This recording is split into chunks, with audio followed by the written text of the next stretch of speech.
Welcome back to another lesson on the aGRI Learning channel. I am Collin Chen. Today's topic we'll be looking at supply chain and value chain.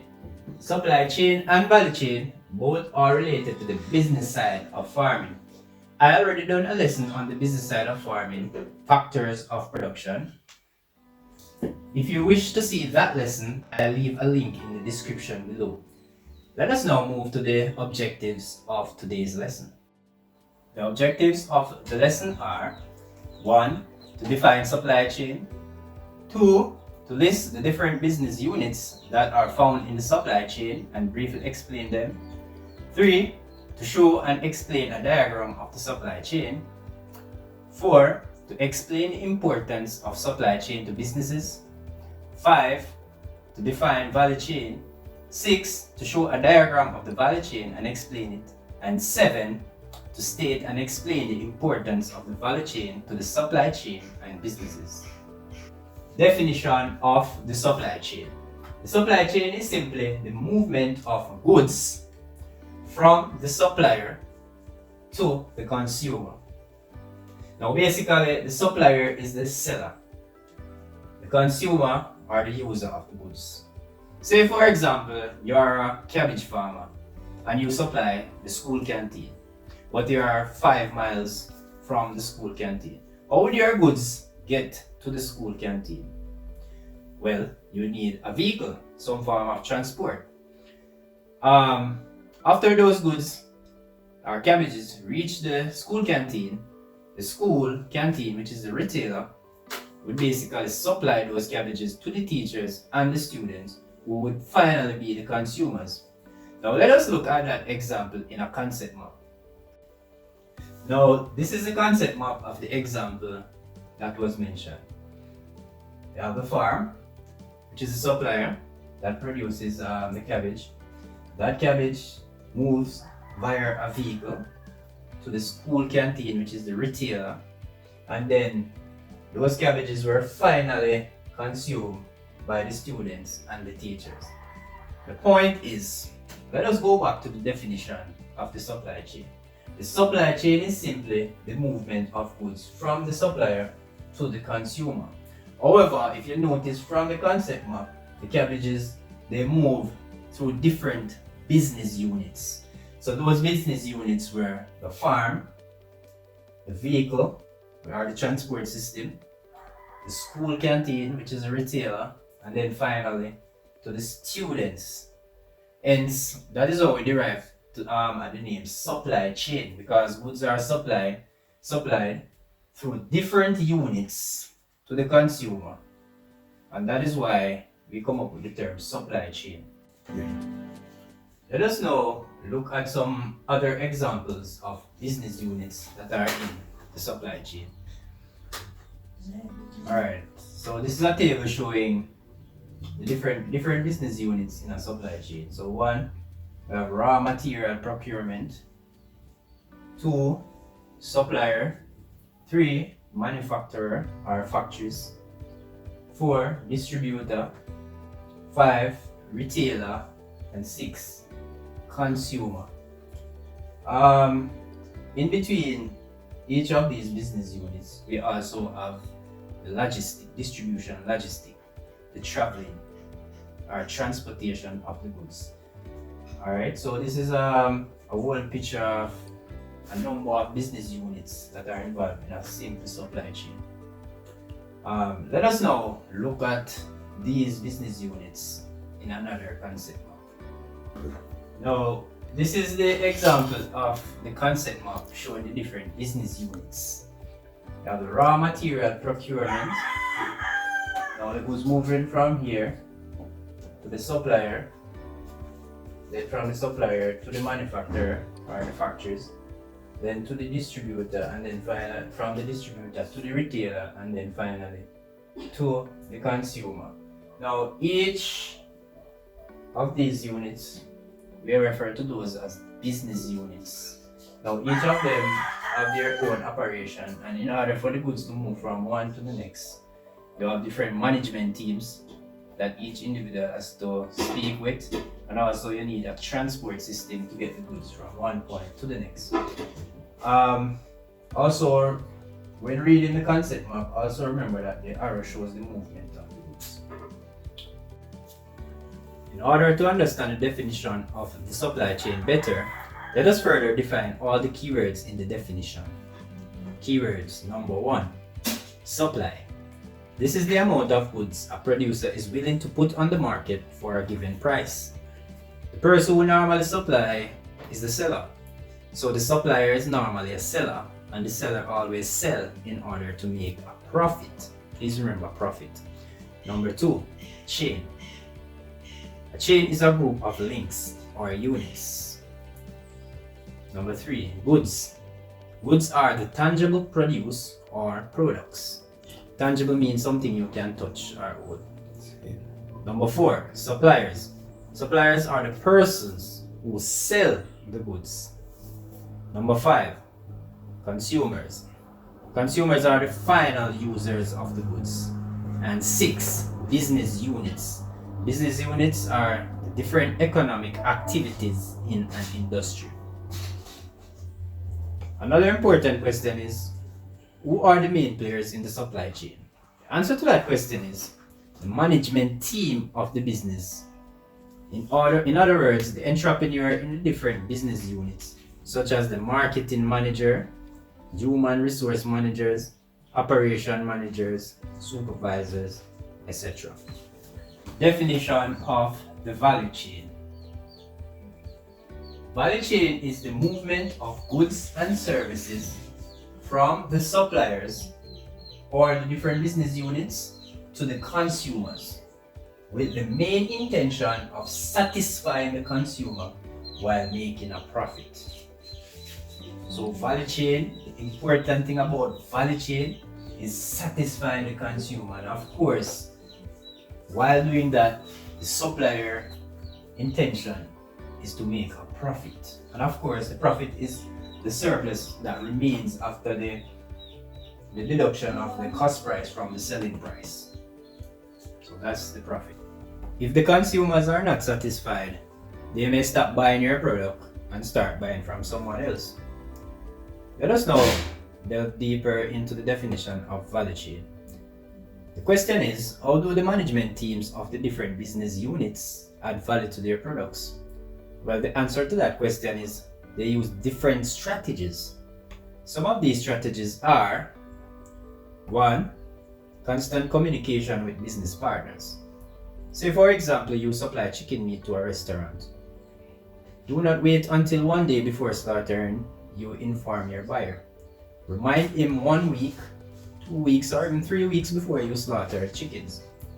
You being a supplier, it is very important that you help your partners to trust you and see you as reliable.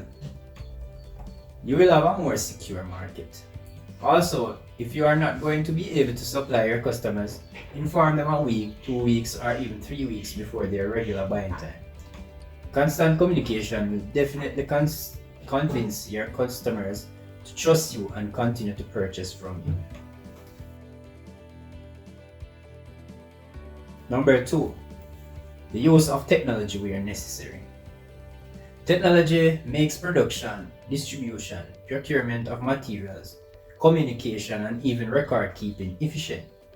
Consumers are interested in getting goods when they want it and as fast as they can get it. Technology will definitely speed up distribution of farm produce. For example, a green plantain farmer intends to harvest 10,000 bunches of plantain from his field. His plantain farm is very large and he uses manual labor. Manual labor is to harvest the plantains and take them to the cleaning house. For the workers to harvest the plantains and walk with them to the cleaning house, it might take them about a month or more to reach a targeted 10,000 plantains. However, if the plantain farmer uses a vehicle and a conveyor belt to transport his plantain to the cleaning house, it might take him a week or less to reach the targeted 10,000 plantains. The vehicle and the conveyor belt will definitely get the plantains to the cleaning house faster and therefore help him to get his plantains to his customer faster.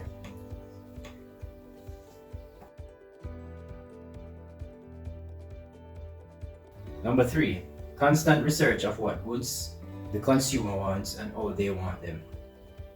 The aim of the supplier is to satisfy the consumer. It is what the consumer wants that is important and not what the producer wants to sell. If the supplier fails to supply what the consumer wants, the supplier or seller can easily lose that customer to another seller. For example, there's a high demand for cut up and packaged callaloo rather than bundle callaloo. The supplier aims to start sell cut up and packaged callaloo, or else the seller will lose some customers if he only sells bundle callaloo.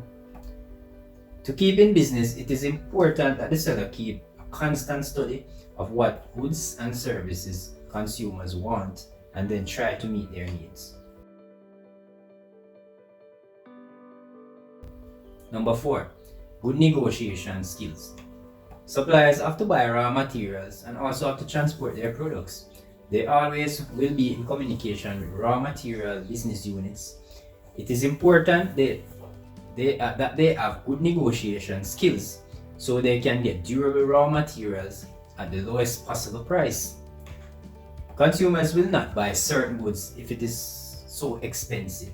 Hence, the supplier needs to buy raw material as cheap as possible so they can sell a reasonable price to the consumers while the supplier is making a profit. Number 5, anger management. Suppliers or sellers need to keep their emotions intact. Them getting emotional can cause them to lose customers. Suppliers and sellers should always be ready to deal with an angry customer without showing anger. The aim of the supplier or seller is to keep the customer, not to run them away.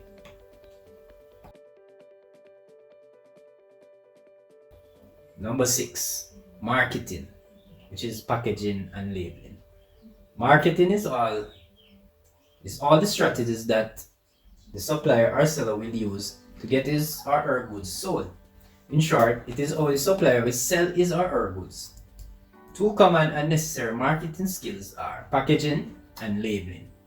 Packaging makes goods attractive and will always urge the customer to purchase the goods.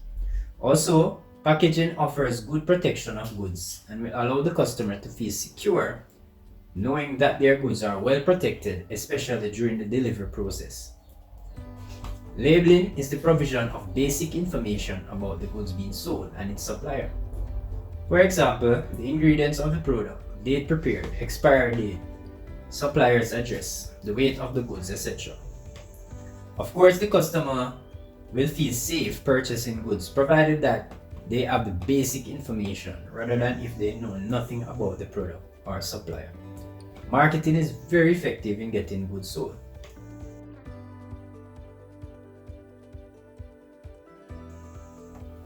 Seven, last but not least, after-sales service. After goods are sold to consumers, the supplier would be effective if an after-sales service system is in place. For example, if eggs are purchased by a supermarket, but some eggs were dirty and damaged, and a complaint was made back to the seller or supplier, the supplier should immediately apologize and have a system in place to refund those eggs. So the refunding of goods and apologizing are 2 examples of good after-sales services. There are also other good after-sales services such as home deliveries, giving of gift cards, vouchers, coupons, doing birthday wishes, etc. Suppliers offering these services will definitely attract and keep their customers. We are now at the summary of the lesson. Now let us first look at supply chain definition. Definition of supply chain is movement of goods from the supplier to the consumer. However, for those goods to finally reach the consumer, we have to pass through different business units. The importance of the supply chain. If a business person or a farmer want to get into a particular industry, it's very important for them to have a good knowledge of those business units before they get started. That will help them make better decisions and better planning. The definition of the value chain. Value chain involves the movement of goods from supplier to consumers. However, with the aim of satisfying those consumers and also with the aim of making a profit. The link of the value chain and the supply chain. The supply chain, the aim of the supply chain is to get the goods to the consumers. However, the value chain, the important of the value chain is also to get those goods to the consumer, to satisfy those consumers, because once those consumers are satisfied, they will purchase those goods from the supplier. So the supplier not only want to get those goods to the consumers, but they also want to make sure that they have a steady market that will always purchase from them. Alright. Differences between the supply chain and the value chain is that the supply chain mainly involves the operations, the different business units operations. And the value chain is those services now that are applied to those are in those different business areas, business units that will get a good quality goods, or good quality good that the consumer will always want to purchase. That is the end of the lesson. Thank you. Now move to practice lesson section. Practice question section.